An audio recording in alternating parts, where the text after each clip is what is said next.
شیخ شباز شاہین یوسف آج پھر سے کام سے دیر سے آیا تھا، البتہ وہ اپنے بیٹوں کے لیے کھلونے لانا نہیں بھولا تھا۔ اب وہ انہیں کھیلتے دیکھ کر خوش ہو رہا تھا اور کبھی کبھی ان کے ساتھ کھیلنے بھی لگ جاتا۔ فائزہ جو کھانا پکانے میں مصروف تھی، اچانک اس کی نظر اپنی بیٹیوں عشاء اور فجر پر پڑی، جو حسرت بھری نگاہوں سے باپ اور بھائیوں کو دیکھ رہی تھی۔ فائزہ اتنی دور بیٹھ کر بھی ان کی آنکھوں کے آنسو دیکھ سکتی تھی۔ فائزہ کے دل میں یوسف کے لیے ناراضگی کے جذبات ابھرے۔ وہ جلدی جلدی کام ختم کر کے یوسف کے پاس آ گئی اور پوچھنے لگی، عشاء اور فجر کے لیے کیا لائے ہو؟ یوسف نے حیرانی سے فائزہ کی طرف دیکھا اور کہنے لگا، میں ان کے لیے کیا لاتا؟ راستے میں مجھے نہال اور بلال کے لیے کھلونے نظر آئے تو ان کے لیے میں نے خرید لیے۔ یہ سن کر فائزہ کو بہت غصہ آیا اور ان دونوں کی لڑائی ہو گئی۔ ہر دفعہ یوں ہی ہوتا، یوسف نہال اور بلال کے لیے ضرور کچھ نہ کچھ لاتا، مگر بیٹیوں کے لیے شاذ و ناز ہی کبھی کچھ چیز نہ لاتا تھا۔ فائزہ کو اب یقین ہوتا جا رہا تھا کہ یوسف بیٹیوں کی نسبت بیٹوں سے زیادہ پیار کرتا ہے اور عشاء اور فجر باپ کے پیار کو ترستی ہیں۔ یہ سوچ فائزہ کے دل و دماغ پر اس طرح حاوی ہوئی کہ اس کے دل میں نہال اور بلال کے لیے شدید نفرت پیدا ہونے لگی۔ وہ بلال اور نہال سے نفرت کا اظہار کرنے لگی تھی، لیکن یوسف کی وجہ سے چپ ہو جاتی۔ یوسف فائزہ کے اس رویے سے سخت پریشان تھا۔ اس کو سمجھ نہ آتی کہ فائزہ بچوں کے ساتھ کیوں ایسے پیش آتی ہے۔ فائزہ کے دل میں خیال آیا، اگر نہال اور بلال نہ ہوتے تو یوسف اپنی ساری توجہ اور محبت عشاء اور فجر کی طرف دے گا۔ اب وہ ہر وقت یہی سوچتی رہتی اور ہر کام غائب دماغی سے سر انجام دیتی۔ فائزہ کی مسلسل غائب دماغی کی وجہ سے یوسف نے اس سے بات کی تو ایسا کیا مسئلہ ہے جس کی وجہ سے وہ پریشان ہے؟ وہ ہر دفعہ بات ٹال دیتی۔ ایک دن یوسف کام سے واپس آیا تو اسے گھر کی فضا میں عجیب وحشت محسوس ہوئی۔ اس کی دنیا لٹ چکی تھی۔ وہ صبح صحیح سلامت نہال کو چھوڑ کر گیا تھا اور اب صحن میں وہ مردہ حالت میں پڑا تھا۔ سب سے حیران کن بات یہ تھی کہ فائزہ کی آنکھوں میں غم کی بجائے ایک وحشت تھی۔ ابھی وہ اسی صدمے میں تھا کہ چند مہینوں بعد یوسف کو اپنے 4 سالہ بیٹے بلال کی اچانک موت کی خبر ملی۔ یوسف کو یقین ہی نہیں آ رہا تھا کہ اس کے دونوں بیٹے اس دنیا میں نہیں رہے۔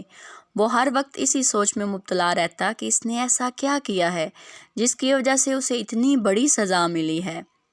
اسے کبھی کبھی اپنی بیوی پر شک ہوتا کہ شاید بیٹوں کی موت میں اس کا کوئی ہاتھ ہے، لیکن وہ یہ سوچتا کہ کوئی ماں کبھی اپنے بچوں کو قتل نہیں کر سکتی۔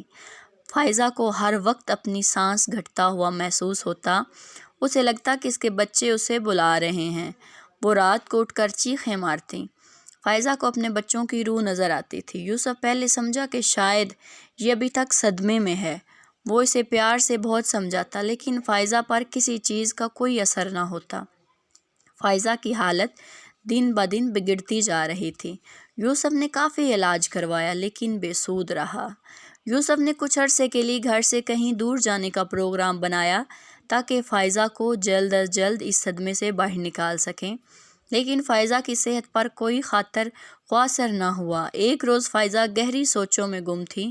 یوسف کافی دیر سے اسے نارمل کرنے کی کوشش کر رہا تھا کہ اچانک وہ پوچھنے لگی، کیا تم اپنے بیٹوں سے بہت پیار کرتے تھے؟ ہاں، میں اپنے بچوں سے بہت پیار کرتا تھا، مگر تم یہ کیوں پوچھ رہی ہو؟ اگر تمہیں پتہ چلے کہ تمہارے بچوں کو کسی نے قتل کیا ہے تو تم کیا کرو گے؟ تو میں اسے 1 منٹ بھی نہیں سوچوں گا، میں اسے ویسے ہی قتل کر دوں گا جس طرح اس نے میرے بچوں کا قتل کیا۔ اس روز کے بعد فائزہ مزید ذہنی دباؤ کا شکار ہو گئی تھی۔ اب وہ بہت جذباتی کیفیت میں اپنے بیٹوں کو یاد کرتے ہوئے ایسی باتیں کرتی جن سے یوسف کے دل پر پھر شک پیدا ہونے لگا۔ ایک دن یوسف معمول سے جلدی گھر آ گیا۔